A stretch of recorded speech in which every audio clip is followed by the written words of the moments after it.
बातमी अशी आहे की शासकीय कोट्यात येणाऱ्या सदनिका गैरव्यवहार प्रकरणात मंत्री माणिकराव कोकाटे यांना 2 वर्षांचा तुरुंगवास आणि 10,000 दंडाची शिक्षा सुनावण्यात आलेली आहे। न्यायालयाने कोकाटे यांना ठोठावलेली शिक्षा जिल्हा सत्र न्यायालयाने कायम ठेवली आहे। न्यायालयाने कोकाटे यांच्या अटकेचे आदेश काढलेले आहेत। दुसरीकडे कोकाटे यांची आमदारकी रद्द होण्याच्या दृष्टीने हालचाली सुरू झाल्यात। कृषी मंत्री माणिकराव कोकाटे यांच्या विरोधात अटक वॉरंट जारी करण्यात आले, त्यामुळे कोकाटेंनी हायकोर्टात धाव घेतली होती, मात्र हायकोर्टाने तातडीची सुनावणी घेण्यास नकार दिला। तर माणिकराव कोकाटे रक्तदाबाच्या उपचारासाठी हॉस्पिटलमध्ये दाखल झाले।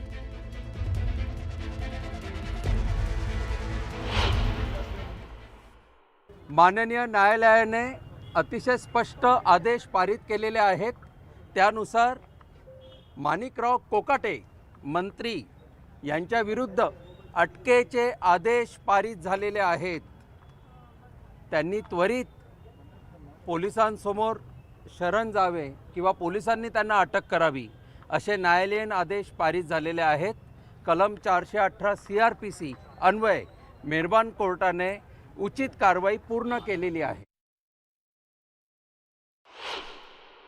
न्यायदेवतेच्या डोळ्यावरची पट्टी आता दूर झालेली आहे। न्यायालयीन प्रक्रियेनंतर शिक्षा झालेली असल्यामुळे याला कुठेही राजकीय आरोप असं म्हणू शकत नाही। पूर्ण 30 वर्षांच्या लढाईनंतर हा निर्णय आलेला आहे, तर याला कुठल्याही परिस्थितीत राजकीय आरोप कसं म्हणू शकता तुम्ही? दोघांच्याही विरोधात शिक्षेचा निर्णय झालेला आहे। कोकाटे आणि त्यांचे बंधू दोघेही कन्व्हिक्टेड।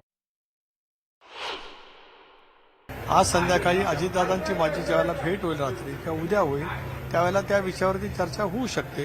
शेवटी आपल्या देशामध्ये कायदा आहे, संसदीय लोकशाही प्रणाली व्यवस्था आहे। अशा वेळेला नेमकं काय करायचं याचं धोरण यापूर्वीच्या कालावधीमध्ये ठरलं गेलेलं आहे।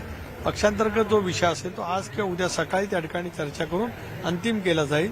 माझ्या माहितीप्रमाणे दादांची आणि मुख्यमंत्र्यांची सुद्धा भेट झाली। कोर्टाने निर्णय एका नेत्याच्या विरोधात दिलेला आहे आणि त्या नेत्याने सामान्य लोकांचा पैसा हा खाल्लेला आहे।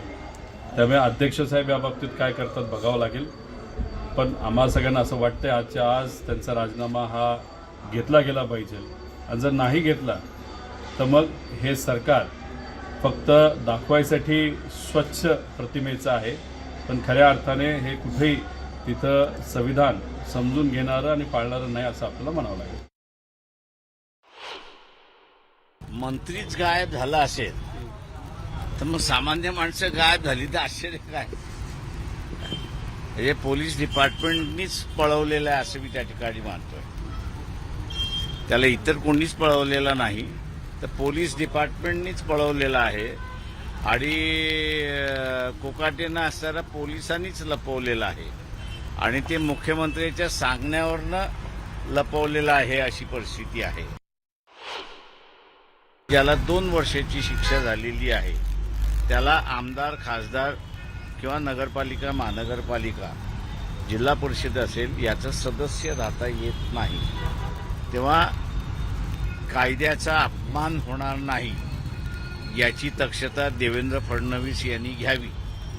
त्यांची सुद्धा एक केस नागपूर कोर्टामध्ये चाललेली आहे, तेव्हा त्यांनी ह्या दोन्ही केसेस लिंक करू नये अशी फक्त माझी विनंती आहे।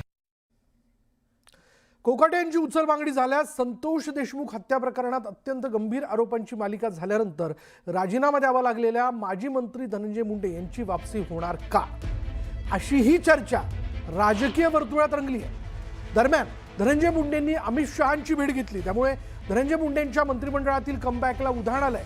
मुंडे यांच्याकडील कृषी खातं काढून कोकाटे यांना देण्यात आलं होतं, मात्र कोकाटे यांच्या वादग्रस्त वक्तव्याने पक्ष अडचणीत आला आणि यानंतर त्यांच्याकडील खातं काढून ते दत्ता भरणे यांच्याकडे देण्यात आलं होतं। त्यामुळे आता कोकाटे यांच्यावर थेट अटकेची तलवार असून त्यांच्या जागी मुंडेंच्या वापसीची चर्चा रंगली आहे। त्यामुळे जर माणिकराव कोकाटेंना मंत्रिपदाचा राजीनामा द्यावा लागला, त्यांची आमदारकी रद्द झाली, तर मात्र मग त्यांच्या जागी कोण हा प्रश्न उपस्थित होत असताना धनंजय मुंडे यांचं कमबॅक होऊ शकतं असं कळतंय। त्यांनी नुकतीच नवी दिल्लीमध्ये अमित शहा यांची भेट घेतली। जर असं काही व्हायचं म्हणजे तुमच्याकडून मला अधिकृत माहिती कळाली, तर असं जर काही झालं तर 100 वाल्मिक कराड, 1000 त्याच्या टोळ्या आणि शेकडो खून व्हायला लवकरच सुरुवात होईल. शासनाला करायचं असेल तर त्यांनी त्यांचा विचार ज्या काय पद्धतीनं करायचा आहे ते करावा. यावर मी अधिकृत माहिती आल्यानंतर सगळे पुरावे माझ्याकडे आहेत की ही टोळी कशी या राजे आश्रयाखाली होती, राजकीय आश्रय कसा घेत होती आणि हे निष्पाप लोकांना कसं संपत होती. तर दुसरीकडे धनंजय मुंडेंचं 100% कमबॅक होणार असल्याचा दावा करुणा मुंडेंनी केलाय.